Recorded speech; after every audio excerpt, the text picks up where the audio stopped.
نبي الأمين الكريم الرؤوف الرحيم وعلى آله وأهل بيته الطيبين والطاهرين والمعصومين الأجمعين خصوصا على سيدنا غوث الأعظم على جده نبينا عليه الصلاة والسلام মুআজ্জাজ সামিন কিরাম, আজকে পবিত্র জমাদিউল আওয়াল মাসের দ্বিতীয় জুম্মা। এই জুম্মার নামাজ পড়ার নিমিত্তে যে সকল পীর ভাই ও বোনেরা পীর ভাইয়েরা নামাজ পড়ার নিমিত্তে মসজিদ পাকে হাজির হয়েছেন, খাস করে আমার সকল পীর ভাই ও বোনদের প্রতি আঞ্জুমানে কাদরিয়া শাখা কমিটি সাইটাকোলার সকল সদস্যবৃন্দ সহ লাইভ টেলিকাস্টের মাধ্যমে দূর দূরান্ত থেকে যারা আজকের এই আলোচনা শ্রবণ করছেন, আপনাদের সবার প্রতি আমার সালাম, শুভেচ্ছা, অভিনন্দন, মুবারকবাদ। আসসালামু আলাইকুম ওয়া রাহমাতুল্লাহি ওয়া বারাকাতুহু। আলোচনার প্রারম্ভে আমার হুজুর পাক কেবলা ও কাবার কদম যুগলে জানাই ভক্তিপূর্ণ তাজিমি সিজদা। পবিত্র জমাদিউল আওয়াল মাস, আমি প্রথমে আপনাদের এটা অবগত করেছি যে প্রত্যেকটা চন্দ্র মাসে এমন কিছু নিয়ামত, এমন কিছু কার্যকর্ম আল্লাহ তাআলা আমাদের জন্য প্রদান করেছেন যে আরবি মাসের যে 12টি মাস, প্রত্যেকটা মাসেই কিছু না কিছু তাৎপর্যপূর্ণ গুরুত্বপূর্ণ নিয়ামতের আগমন গমন রয়েছে। তারই ধারাবাহিকতায় এই মাসে, বর্তমান যে মাসে আমরা উপস্থিত, এই মাসে পীর মুর্শিদ নামে খ্যাত, দাদা হুজুর পাক নামে পরিচিত আওলাদে রাসূল পাকের পবিত্র বংশধর হযরত সৈয়দ শাহ এরশাদ আলী আল কাদেরী আলাইহিদ্দিন সাল্লাম পাকের পবিত্র বেসালে হক জমাদিউল আওয়াল মাসে, যার ফলশ্রুতিতেই আমি প্রথম জম্মাতে পীর মুর্শিদ পাকের আগমন সম্পর্কে আলোচনা করেছি। এছাড়াও আজকে ইংরেজি যে মাসটা রয়েছে, বাংলায় যে মাসটা আছে, আজকেই শেষ তারিখ 31শে অক্টোবর এবং কার্তিক মাস চলছে। এই মাসে পীর মুর্শিদ পাকের এক শাহজাদা পর্দা হুজুর পাক নামে খ্যাত হযরত সৈয়দ শাহ মুস্তারশিদ আলী আল কাদেরী আলাইহিদ্দিন সাল্লাম 25শে অক্টোবর 1978 সাল 10ই কার্তিকে পর্দা নেন। তো আমি আজকে, যদি আমার মালিক মাওলা পাক তিনি দয়া করেন, আমি এই দুজনেরই কিছু কারামত পাক, তাঁদের মর্যাদা আলোচনা করার চেষ্টা করব, যদি মালিক পাক আমার প্রতি ইহসান করেন, করুণা করেন। আজকে দেখেন, পীর মুর্শিদ পাকের একটি ঘটনা,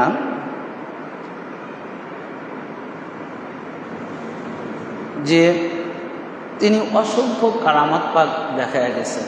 কারণ আল্লাহর ওলিরা যে ইসলাম প্রচার করেছেন, তাওহীদের, একত্ববাদের যে পেলাম মানুষের মাঝে প্রচার করেছেন, এনারা কখনো যুদ্ধ করেননি, অস্ত্রের সাহায্য নেননি।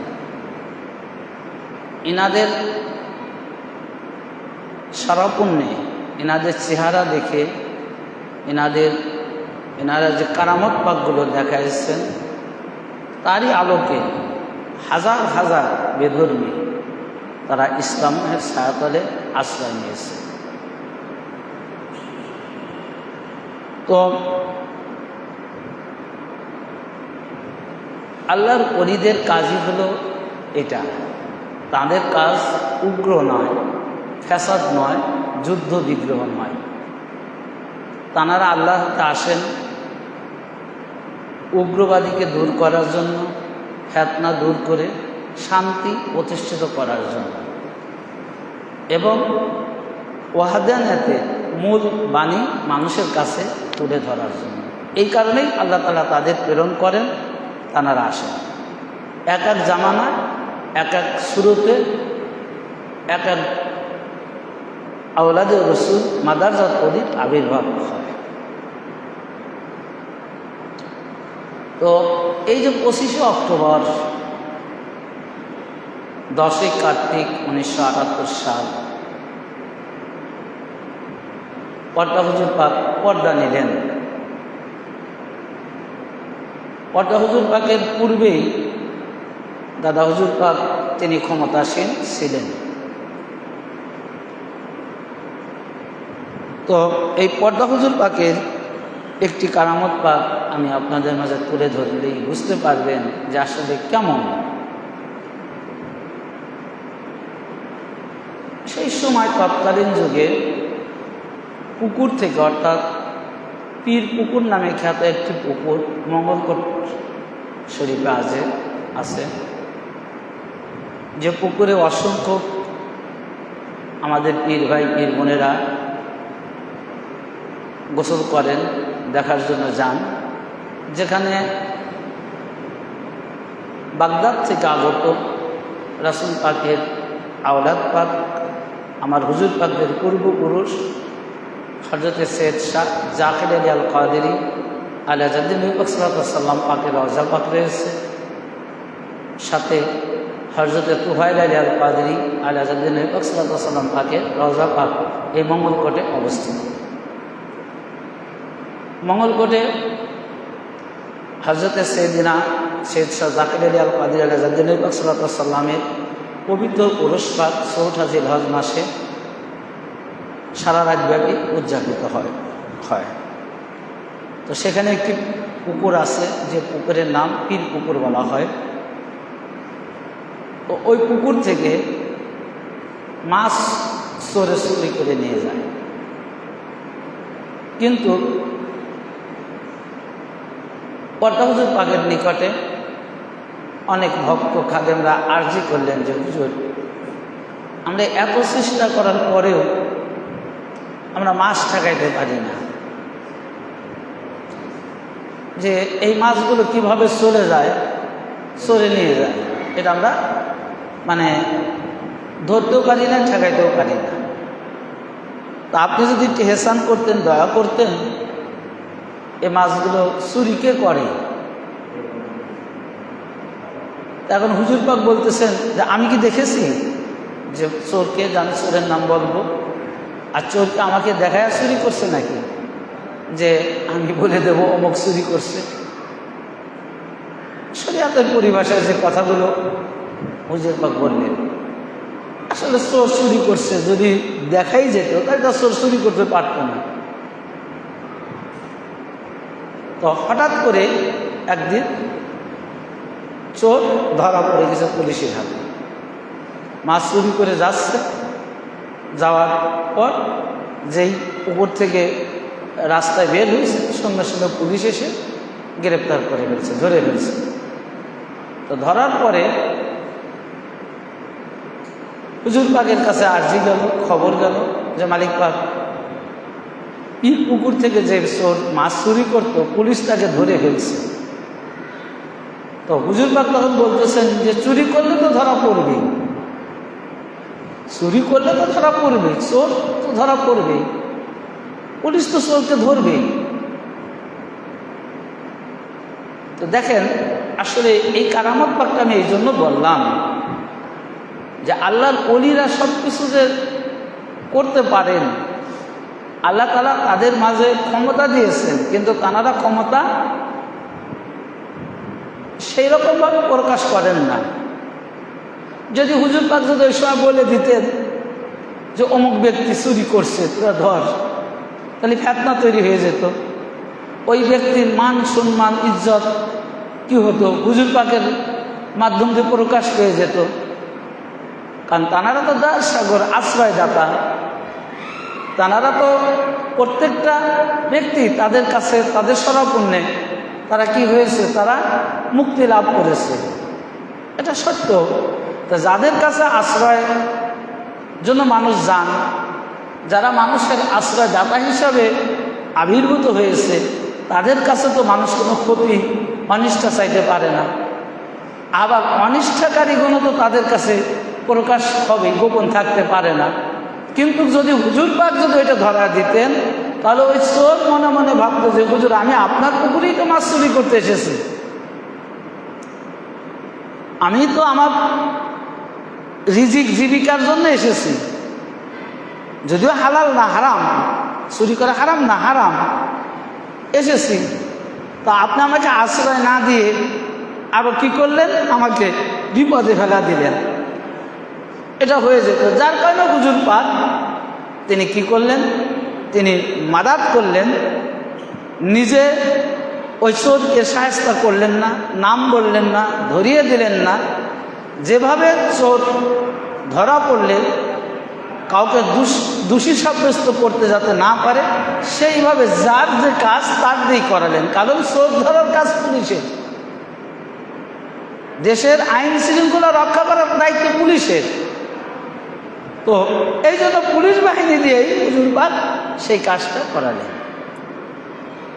আসলে কথা প্রসঙ্গে চলে আসে যে পীর মুর্শিদ পাক যিনি হযরত সৈয়দ শাহ এরশাদ আলী আল কাদির আলাইহিদ্দিন নবী পাক সাল্লাল্লাহু আলাইহি ওয়াসাল্লাম পাক, তানার পিতা হচ্ছে মাওলা হুজুর পাক, যার নাম হযরত সৈয়দ শাহ শামসুল কাদের মারুফ পীর মুর্শিদ আলী আল কাদির আলাইহিদ্দিন নবী পাক সাল্লাল্লাহু আলাইহি ওয়াসাল্লাম, মাওলা হুজুর পাক নামে খ্যাত যিনি। জানার উরুস পাক 4টা ফাল্গুনে মেদিনীপুর পাকে হয়ে থাকে। তানার জীবদ্দশায় একটা অলৌকিক ঘটনা রয়েছে, কারামত পাক রয়েছে। সেটা হলো এই যে দেখেন, আসলে আমরা অলিদের চিনি না, অলিদেরকে বুঝি না যে অলিরা কি, কিভাবে কাকে মাদাত করবে, এটা অলিরাই ভালো জানেন। একজন ফাঁসির আসামি, যাবজ্জীবন তো রায় হয়েছেই, ফাঁসি হয়েছে, এক কথা সে ধরা পড়ার সাথে সাথে তার রায় ফাঁসি হবে বিচারে, এত খুন খারাপি করেছে। তো ওই ব্যক্তি যখন পুলিশের ধাওয়া খেয়েছে, তো তখন হলো মাওলা হুজুর পাক স্ত্রীগঞ্জে ধ্যানমগ্ন অবস্থায় থাকতেন। আর এই স্ত্রীগঞ্জ জায়গাটা একেবারেই জঙ্গল দ্বারা ভরপুর ছিল। কিছুদিন আগে মরুভূমির মতো ছিল, পাহাড়, বাড়িঘর ছিল না, জঙ্গল পরিষ্কার ছিল। আমরা যে সময় ছোটোবেলায় গেছি ওইটাই দেখেছি। এখন আস্তে আস্তে বাড়িঘর, অফিস আদালত হচ্ছে। মেদিনীপুর জেলা শহরের সন্নিকটে অবস্থিত। অনেকেরই যেগুলো সরকারি জায়গা, সেইগুলো অনেক সরকারি অফিস আদালত স্থাপন করছে, অনেক মানুষকে জায়গা করে দিচ্ছে। মোটামুটি এখন বসবাসের উপযোগী হয়ে গেছে, মানুষ করছে। কিন্তু হুজুর পাকদের যে প্রায় ওই রাস্তার, রেল রাস্তার পশ্চিমে এবং পূবে প্রায় 1200 একরের মতো জমি মাওলা হুজুর পাকদের আছে। এই জায়গাগুলো অমনি পড়ে আছে। শুধু স্ত্রীগঞ্জের এই এরিয়াটুক, এই বর্তমান শাহনশাহ এবং বড় হুজুর পাক, এর পূর্বে বড় হুজুর পাক কাবা কেবলা, তানাদের হুকুম মাফিকে ছোট মালিক পাক এই চতুর্দিকে বাউন্ডারি কার্যটা হাতে নিয়েছে, এখনো শেষ হয়নি। এটা স্ত্রীগঞ্জের যে এরিয়ার মধ্যে। তো ওই জায়গাটা পুরাটাই জঙ্গল ছিল। এমনকি যে দিনের বেলাও ওই স্ত্রীগঞ্জে ওই জঙ্গলের মধ্যে মানুষ প্রবেশ করলে বের হওয়া কষ্ট ছিল, এত জঙ্গল ছিল। তো সেই জায়গায় মাওলা হুজুর পাক ধ্যান করতেন, সালাতে মাকরুস আদায় করতেন এবং একটি কূপ খনন করেছিলেন, যে কূপে আমরা এখনও 11 বার প্রদক্ষিণ করি, তাওয়াফ করি, দরুদ শরীফ পড়ে, কালেমা শরীফ পড়ে, আল্লাহ জিকির করে, যে যেটা পড়ে আর কি। তো সেই কূপের মধ্যে তিনি সালাতে মাকরুস আদায় করতেন, ধ্যান করতেন। এখনো সেই কূপটা রয়েছে। তো একজন এই খুনির আসামি ওই জঙ্গলের মধ্যে আশ্রয় নিয়েছে। আশ্রয় নেওয়ার পরে তো পুলিশ তো দেখতে পাচ্ছে, কিন্তু ওই জঙ্গল থেকে তো মানুষ খুঁজে বের করার মতন মানুষের ক্ষমতা নেই, কারণ যেখানে মানুষ ঢুকলে একা প্রবেশ করতে পারে কিন্তু বের হতে পারে না, এত জঙ্গল, রাস্তাঘাট নেই। এখন তো অনেক রাস্তাঘাট হয়েছে, এখন অনেক জঙ্গল কেটে পরিষ্কার করে দিয়েছে, ওই সময় এরকম ছিল না। এখন গিয়ে তারা হুজুর পাককে আর্জি করলেন যে আপনার এই আস্তানার মধ্যে, এই জঙ্গলের মধ্যে একজন আসামি খুনি সে প্রবেশ করছে, তা আপনি যদি আমাদের একটু হেল্প করতেন আমরা তাকে ধরতে পারতাম। তো হুজুর পাক ইশারা করে দেখা দিয়েছে যে ওই জঙ্গলে ওই জায়গায় বসে আছে, দেখো। তখন পুলিশ গিয়ে দেখে আসলে বসে আছে, তখন ধরে ফেলে। ধরার পরে তা এই ব্যক্তি শুধু একটা কথা বলেছিলেন যে মালিক, মানুষ আপনাদের কাছে আশ্রয়ের জন্য আসে, আপনাদের কাছে মুক্তির জন্য আসে, আপনাদের কাছে একটু শান্তির জন্য আসে, ঠিক আমিও তাই এসেছিলাম। তো আমি শান্তির পরিবর্তে আপনি আমাকে পুলিশ দ্বারা ধরা দিলেন। তো মাওলানা হুজুর পাক তিনি বলছিলেন যে ঠিক আছে, তোমার কবে কেসে ওঠে ওই তারিখটা আমাকে জানিও, তোমাকে তো এখন কোর্টে চালান করে দিবে, নিয়ে সেরেই তার ফাঁসি দেবে না, তোমার বিচার কার্যক্রম তো চলবে, নিয়ম মাফিক তো আইনগত ব্যবস্থা নেবে। তো যেদিন তোমাকে কোর্টে উঠায় সেই দিন তুমি আমাকে সেই তারিখটা আমাকে জানিও, তুমি চলে যাও। তো ঠিক হুজুর পাককে জানানো হলো, সত্য মশহুর ঘটনা ভাই। তো তখন হুজুর পাককে তারিখটা জানানো হলো। তো যেদিন তাকে কোর্টে উঠানো হলো, বিচার কার্য শুরু হলো, সেদিন তার মামলার নথিপত্রে তার নামই নেই। তিনি যে আসামি, তিনি যে খুনি, তার নাম থাকবে, তার ঠিকানা থাকবে, তার কেস নম্বর থাকবে, বাদী বিবাদীর বিবরণ থাকবে, কোনো কিছুই নেই। তখন জাজ সাহেব বলে আপনারা কাকে কোর্টে উঠাইছেন? এ ব্যক্তি তো কোনো খুনি করে না, এর নামই তো নেই।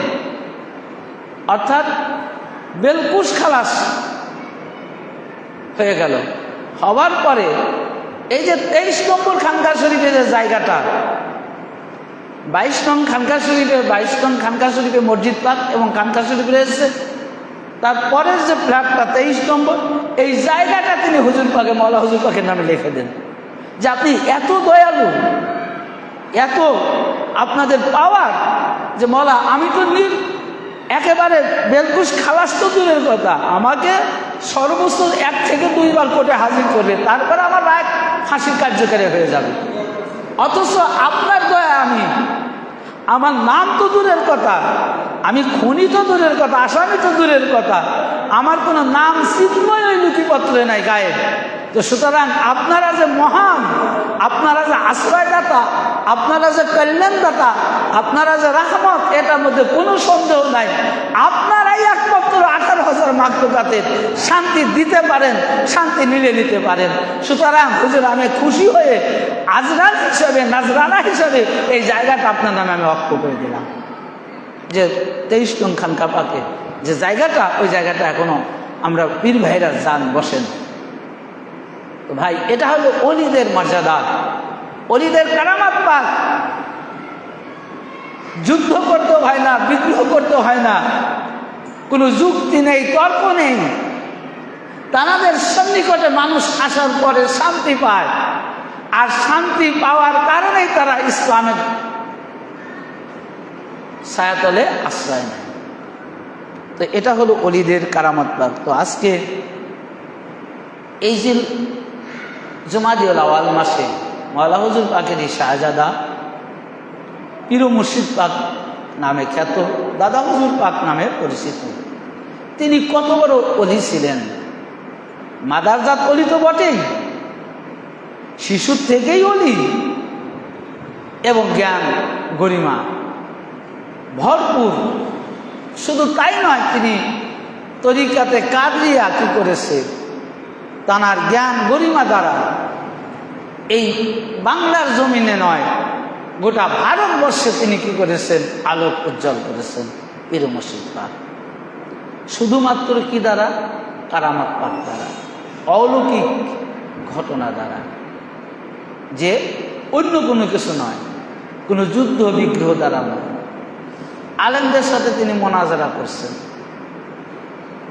এই দাদা হুজুর পাক কেবলা ও কাবা, যে কেমনভাবে দেখেন যে হুজুর পাকের আস্তানা 4 নং দরবার পাক, কলকাতা হাজী মহাসিন স্কয়ার রোড। তো বাসা ভাড়ার কাজকর্ম হয়, কিছুদিন পর দরজা জানালা বিভিন্ন কিছু মেরামত প্রয়োজন হয়।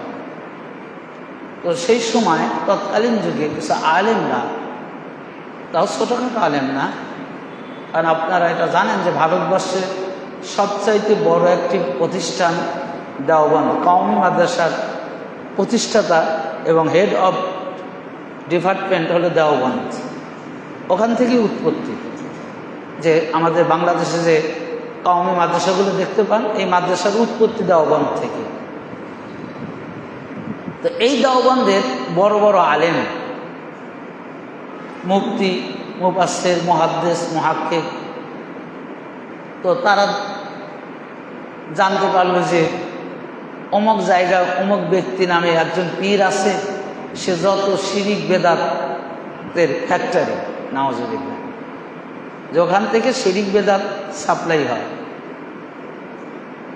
ওখানে যেতে হবে, তাদের সাথে বাহাস করতে হবে। আর এই শিরিক, এটা এই ভারতবর্ষ থেকে দূরে সরাইতে হবে, শিরিক রাখা যাবে না। তো তারা মনস্থ করে কিছু আলেম, বিশাল আলেম, তারা হুজুর পাকের দরবারে আসলেন, কলকাতা 4 নং দরবার পাকে আসলেন। তখন গাদিনিসীন দাদা হুজুর পাক কিবলা ও কাবা। আজকে দেখেন যে অন্য অন্য দরবারে যেরকম পীর মুরিদের সাথে হাঁটতেছে, খাচ্ছে, চলতেছে, দেখা করার জন্য, কথা বলার জন্য কোনো আরজি, কোনো খাদেমের মাধ্যমে যেতে হয় না, কারণ পীর সরাসরি নামাজ পড়াচ্ছে, ওয়াজ করতেছে, পীর নিজেই সব কিছু করতেছে। তো আমাদের দরবার পাকটা অন্যরকম, ব্যতিক্রম। একমাত্র তরিকাত আঞ্জুমানে কাদরিয়া, এই তরিকাতে পীর মুর্শিদ যিনি থাকেন, যিনি রাহাবার থাকেন, তিনি যার যার কাজ তার দিয়ে করান, যে যে কাজ পারে সেই কাজ তার দিয়ে করান। যিনি নামাজ পড়াইতে পারেন তার দ্বারা নামাজ পড়ান, যিনি ওয়াজ করতে পারেন তার দ্বারা ওয়াজ করান, যিনি ঘর মুছতে পারে তার দ্বারা ঘর মোছান, যিনি রান্না করতে পারে তার দ্বারা রান্না করান। এক কথা, যে যে কাজে পারদর্শী তার দ্বারা সেই কাজই করান। মানে যে নামাজ পড়াইতে পারবে না তার দ্বারা নামাজ পড়াবে না, যে রান্না করতে পারবে না তার দ্বারা রান্না করাবে না, যে খাদেমগিরি করতে পারবে না তাকে খাদেম হিসাবে রাখবে না। এখনো এটা প্রতিষ্ঠিত যে হুজুর পাকদের কাছে যারা আরজি করেন কাম পাকের জন্য, যে যে কাজ পারেন আগে হুজুর পাক জিজ্ঞাসা করেন, শরিয়াত মেইনটেইন করেন যে ও কি জানে, কি করতে পারবে। যদি হুজুর পাকে জানানো হয় যে ও একজন মাওলানা, ও আলেম, তখন হুজুর পাক তাকে ওই আলেমের কাজেই নিয়োগ দেন। যদি হুজুর পাক জানেন যে ও একজন বাবুর্চি, রান্না করতে পারে, হুজুর পাক তাকে বাবুর্চির যোগ্য হবেন। অর্থাৎ যে যে কাজ পারে সেই কাজ তার দিয়ে করান, এটা সত্য, এর মধ্যে কোনো সন্দেহ নেই। যেটা আপনারা এখনো দেখেন, আমাদের যারা পীর ভাই বোনেরা আছেন, এটা আপনারা এখনো দরবার পাকে দেখেন যে আলেম কোনোদিন বাবুর্চিগিরি করে না, বাবুর্চি কোনোদিন রান্না বাড়া ছাড়া ওয়াজ করতে আসে না। তো এখন এই জন্য, এবং হুজুর পাকে জিয়ারতের জন্য বৃষ্টি, ঝড়, রৌদ্র সমস্ত কিছু উপেক্ষা করেই রাস্তায় দাঁড়িয়ে থাকতে হবে, যতক্ষণ অনুমতি না হবে, ভিতরে প্রবেশের অনুমতি না হবে, ততক্ষণ পর্যন্ত বাইরে কোনো মানুষ, একমাত্র যারা কর্মে নিয়োজিত থাকে তারা ছাড়া কেউ ওই গেটে ঢুকতে পারে না। তো এখন হুজুর পাকের কাছে যে কোনো ব্যক্তি আসতেই পারে, কিন্তু নিয়ম মেনে তারপরে জিয়ারত দেখা সাক্ষাৎ। তো হুজুর পাকের কাছে আর্জি হলো যে কিছু আলেম আসছে কোথার থেকে, অমুক জায়গার থেকে, দেওবন্দের কিছু শিক্ষক খুব পাণ্ডিত্য, আপনার সঙ্গে মোনাজারা করবে, আপনার সঙ্গে বাহাস করবে। তো দাদা হুজুর পাক তিনি বলতেছেন, বাহাস করবে আমার সাথে? কেন, গেটে লোক নেই? গেটে লোক নেই যে আমার সঙ্গে তাকে বাহাস করতে হবে, আমাকেই যেতে হবে? তখন খাদেম বললেন যে মালিক, গেটে তো কাঠ মিস্ত্রির কাঠের কাজ করছে, দরজা মেরামত করছে, তা বলে ওদের ডাক দাও আর ওনাদেরকে বসতে বলো। ছোট্ট একটা কামরা আছে 1.5 তলায়, হুজুর পাক যেখানে জিয়ারত পাকদের ওটা ছোট, আর বাইরে খাদেমদের বা কিছু গেস্টের জন্য একটা রুম, ওই কামরাটা একটু বড়। তা বললেন যে ওই কামরাতে বসতে দাও, গেস্টের কামরাতে। তখন গেস্টের কামরায় তাদের বসার ব্যবস্থা করা হলো এবং কাঠ মিস্ত্রি ডাক দিলেন হুজুর পাক যে তোমরা বাহাস করবে। কাদের সাথে? ওই আলেমদের সাথে। তখন কাঠ মিস্ত্রি চিন্তা করতেছে যে হ্যাঁ কি বলে। তারপরে হুজুর বেয়াদবি মাফ করবেন, আমরা তো আসলে কিতাবাদি পড়তে পারি না, কিতাবি জ্ঞান তো আমাদের মধ্যে নেই। আপনি যদি আমাদেরকে কাঠের হিসাব চান আমরা দিতে পারবো, এই দরজা কয় সিটি কাঠ লাগবে এটা আমরা দিতে পারবো, একটা ঘর উঠাইতে কতখানি কাঠ লাগবে এই হিসাবটা আমরা দিতে পারবো, কয়টা মিস্ত্রি লাগবে এটা আমরা বলে দিতে পারবো, কত টাকা খরচ হবে এই এস্টিমেট আমরা দিতে পারবো, কিন্তু কিতাবি জ্ঞান তো আমাদের নেই। কত বড় আলেমের সাথে আমরা বাহাস করবো, এটা কি হতে পারে? তো হুজুর পাক বলেন আরে পারবে, গোসল করে আসো। তো গোসল করে এখন পরিবেশ মতো তো দিতে হবে, সুন্দর জামা কাপড় পরিধান করি, দেওয়ান পাকটা হাতে ধরায় দিয়ে বললেন যে যাও ওদের সাথে বাহাস করে আসো। তো যখন দেওয়ান পাক নিয়ে যখন ওনারা রুমে ঢুকছে, সালাম দিয়ে যখন রুমে ঢুকছে, তখন আলেমরা আশ্চর্য হয়ে গেছে, হায় রে কি, এদের তো একটু আগে দেখলাম কাঠ মিস্ত্রি কাঠের কাজ করছে, গেটে এরা কাজ করছে, আর এরা আমাদের সাথে বাহাস করবে। তাহলে এনাদের পীর কি না জানে? যদি এনাদের দরবারের কাঠ মিস্ত্রি যদি আজকে বাহাস করতে পারে, মুনাজারা করতে পারে, এত এই দেওয়ানে পাক, দেওয়ানে জামাল, যেটা 4টে ভাষায় লেখা, উর্দু, আরবি, ফার্সি, হিন্দি, আবার মাঝে মাঝে ইংরেজিও আছে একটা শব্দ, আবার কিছু বাংলাও আছে ওর মধ্যে, তবে বাংলা ইংরেজি 2-1টা শব্দ আছে, কিন্তু ম্যাক্সিমাম শব্দ হিন্দি, ফার্সি, আরবি আর উর্দু। 4 ভাষায় যে দেওয়ানে জামাল লিখছেন, সেই দেওয়ানে জামালের অর্থ মিনিং যে করতে পারে, এসে বড় জ্ঞানী আর কে হতে পারে? সুতরাং তারা বলেন যে আমাদের বাহাজ হয়ে গেছে। যদি একজন কাঠমিস্ত্রি যদি আজকে এই 4 ভাষার দেওয়ানে জামাল যদি করতে পারে, এই 4 ভাষার দেওয়ানে জামালের যদি অনুবাদ করতে পারে, না জানি এই তরিকার যিনি পীর, যিনি হুজুর, যিনি হুজুর কেবলা আছেন, তিনি না কত জ্ঞানের মালিক হতে পারে।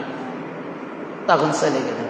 তার কারণ ওই যে জ্ঞানের কথা আমি প্রথম জুম্মায় বললাম যে আলিফ বা তাসা পড়াতে গেছে, এনারা কত বড় মাদারজা তৈরি। এটা হুজুরে গাউসে পাকের জামানার কথা আমি বলেছিলাম যে আলেমরা অজ্ঞান হয়ে পড়ে গেছে, বেহুশ হয়ে পড়ে গেছে। কারণ কি, যে ওই ছোট বালকের জ্ঞান গরিমা দেখে হুজুরে গাউসে পাকের তাজাল্লিতে তারা বেহুশ হয়ে গেছে। তো হুজুরে গাউসে পাকেরই আওলাদ পাক পীর মুর্শিদ পাক, হুজুরে গাউসে পাক যে বস্তু নিয়ে জামানার গাউসিয়াতের মসনাদের মালিক হয়েছিলেন, সেই বস্তুর মালিকই ছিলেন পীর মুর্শিদ পাক। সুতরাং হুজুরে গাউসে পাকের যে ক্ষমতা, পীর মুর্শিদ পাকের মধ্যে একই ক্ষমতা বিরাজমান ছিল, এবং অদ্যবধি পর্যন্ত সেই ক্ষমতাই এই পৃথিবী পরিচালিত হচ্ছে। কার ক্ষমতায়? হুজুরে গাউসে পাকের ক্ষমতায়। আল্লাহ তাআলা ক্ষমতা দিয়েছে ভাই, এটা আমার আপনার কিছু করার নেই। আমি ওয়াজ করতে পারি, আমি ওয়াজ করছি, তা আল্লাহ আমাকে ক্ষমতা দিয়েছে, আমি ওয়াজ করছি। আপনাদের শ্রোতা বানাইছে, আপনাদের শোনার ক্ষমতা দিয়েছে, তাই আপনারা শুনছেন। এতে কিছু করার আছে?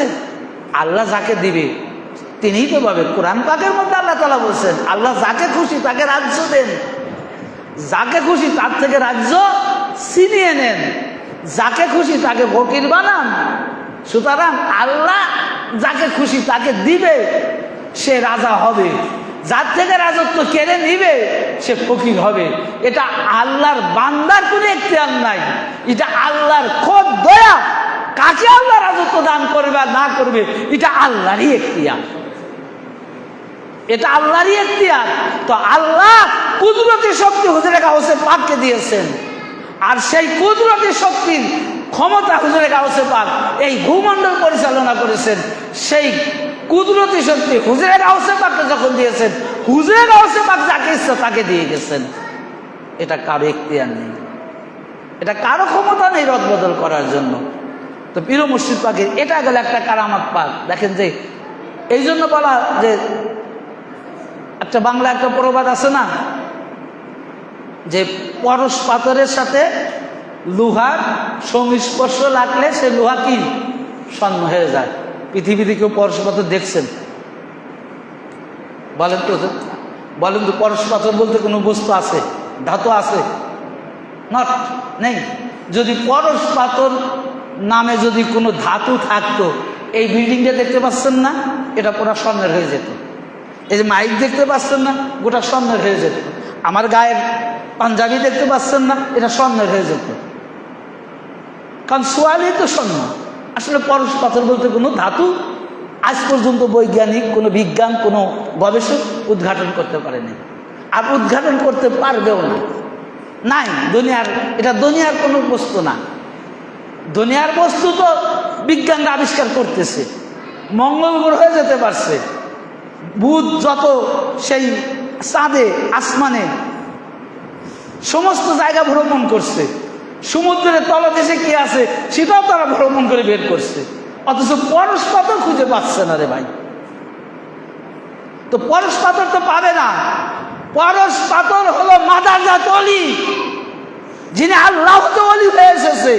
এই ওলি হলো আল্লাহ নূর, যেরকম কেউ স্থিরভাবে কেউ ধরতে পারে নাই, আজ পর্যন্ত ক্ষমতা নেই। কোন ব্যক্তি, কোন মুফাসসির, কোন মুফতি, কোন মুহাদ্দিস আজ পর্যন্ত বলতে পারে নাই আল্লাহর আকার আছে কিরকম, কি করছে। তা যার আকার নাই তাকে ধরবে কি করে? তো সেই পরশ পাথর আল্লাহর ওলি, সেই পরশ পাথর যাদের মধ্যে থাকে তাদের সংস্পর্শে যদি কি হয়, গুনাহগার মানুষ গিয়ে তারা ওলি হয়ে ফিরে আসে। যার কারণে হুজুরে গাউসে পাকের দরবারে চোর যে কুতুব হয়েছে, ডাকাতের দল ওলি হয়েছে, মাছ মারা জেলেরা ওলি হয়েছে, বাবুসিরা ওলি হয়েছে। যে যে শ্রেণীর মানুষ হুজুরে গাউসে পাকের আস্তানায় দরবার পাকে গেছে তারা ওলি হয়ে ফিরে এসেছে, কারণ ওই পরশই হলো হুজুরে গাউসে পাকের মধ্যে আল্লাহর কুদরতি ক্ষমতা হলো পরশ পাথর, যেটা পৃথিবীর কোনো মানুষের ধরার ক্ষমতা নেই, ধরার সর বাইরে। এর নাম হলো পরশ পাথর। ভাই পরশ পাথর কোনো ধাতু না, দুনিয়ার কোনো ধাতু না। দুনিয়ার ধাতু হলে আমি তো প্রথমেই বললাম যে এই দুনিয়াটাই সোনা দ্বারা মোড়ানো যেত, স্বর্ণের অভাব হতো না। আজকে 2,16,000 টাকা ভরি স্বর্ণ কেনা লাগতো না। পীর মুর্শিদ পাক তিনি মাদারজাত ওলি। আসলে তার জীবনী কারামত যদি আলোচনা করা যায়, পর্ব এই মাসটা ভরি ইনশাল্লাহ। মায়ের গর্ভে ছেলে সন্তান বা মেয়ের সন্তান, এটা কি কোনো মানুষের বলার ক্ষমতা আছে? নাই। ওলিরা পারে। ওলিরা পারে কেন? ওই যে পাওয়ার। আজকে দেখেন আমরা কত বুকার রাজ্যে বাস করতেছি। এখন কিন্তু একটা মায়ের গর্ভেই না, একটা মানব দেহের মধ্যে কি আছে বিজ্ঞান বলে দিচ্ছে না ভাই। আপনার যখন অসুখ হচ্ছে, আপনার গোটা বডি যখন চেক আপ করা হয়, এও আমার তারপরে আল্ট্রাসোনোগ্রাফ আছে, সিটি স্ক্যান আছে, বিভিন্ন পরীক্ষা আছে। তো পরীক্ষা দ্বারা আপনার কোন জায়গায় কি আছে একেবারে পঙ্খানুরূপে ডাক্তাররা দেখতে পারে। আচ্ছা, এই সিটি স্ক্যান মেশিনটা কে তৈরি করছে ভাই? মানুষ না? মানুষ। আল্লাহ তার জ্ঞান দিচ্ছে, আল্লাহই করাইছে, কিন্তু মানুষ দ্বারা করাইছে। তো মানুষ যদি আল্লাহর জ্ঞান যদি ওই একটা মানুষকে যদি এইটুকু জ্ঞান দিতে পারে একটা সিটি স্ক্যান মেশিন তৈরি করা, আর সেই মেশিন দ্বারা আপনার সমস্ত বডি চেক আপ করা যায়, তো আল্লাহ তাআলা কি আল্লাহর ওলির এই পাওয়ারটা দেন নাই যে আল্লাহর ওলির চোখ আপনার পেটের ভিতর কি আছে দেখতে পারে? এটার কারণ হলো, এই জন্য আমি বলি নাস্তিককে বিশ্বাস করে। একজন এই সিটি স্ক্যান মেশিন যারা তৈরি করছে তারা বৈজ্ঞানিক, তারা কিন্তু ইসলাম ধর্ম মানে না, তারা নাস্তিক, তারা আল্লাহকেও মানে না, অথচ তাদের ক্ষমতা বিশ্বাস করছে, আল্লাহর ওলিকেও বিশ্বাস করছে। মানে এই জাতি কি করে মানুষের কাছে ইসলামের দাওয়াত দিবে? এই জাতির ইসলাম কি করে শান্তিপ্রিয় হতে পারে? আর এই জাতি, এই মোল্লারা, এই মৌলবীরা যে আপনার কাছে সঠিক ইসলামের দাওয়াত দিচ্ছে, এর নিশ্চয়তা কতটুকু হতে পারে? যারা আল্লাহর কুদরতি ক্ষমতাই বিশ্বাস করে না। নাকি আর ওয়াজের দরকার আছে? দেখেন, এইটুকু বুঝে নেন যে আল্লাহর কুদরতি শক্তিই মানে না, সে ইসলামের কি মানে? কারণ ইসলামের মূল মন্ত্র হলো একত্ববাদ, আল্লাহর শক্তির উপর বিশ্বাস করা। এটা হলো প্রথম যাই কর, লা ইলাহা ইল্লাল্লাহ, নেই কোনো মাবুদ আল্লাহ ছাড়া। তার মানে কি? যে সকল কিছুর ক্ষমতার মালিক, সকল ক্ষমতার ভমত্বর মালিককে আল্লাহ। আগে আল্লাহকে একত্ববাদ হিসেবে মানতে হবে, আল্লাহর ক্ষমতাকে মানতে হবে, তারপরে হুজুর পাক সাল্লাল্লাহু আলাইহি সাল্লামের উপর সাক্ষ্য দিতে হবে। এটার নাম হলো তাওহীদের দাওয়াত। তো আজকের মোল্লা মৌলবীরা যারা আল্লাহর ক্ষমতাকে মানে না, তো তাদের দ্বারা সঠিক ইসলাম কি করে পাবো, কি করে আশা করা যেতে পারে? তো মহান আল্লাহ রাব্বুল আলামিন আমাদের আপনাদেরকে আল্লাহর সেই মাহবুব প্রিয় বান্দাদের কদম পাকে থাকার মতো ধুলিকণা তৈরি করে যেন এই দুনিয়ার থেকে শেষ বিদায় নেওয়ার তৌফিক দান করুক। সবাই বলুন আমিন। ওয়া মা তাওফিক ইল্লা বিল্লাহ। আসসালামু আলাইকুম ওয়া রাহমাতুল্লাহি ওয়া বারাকাতুহু।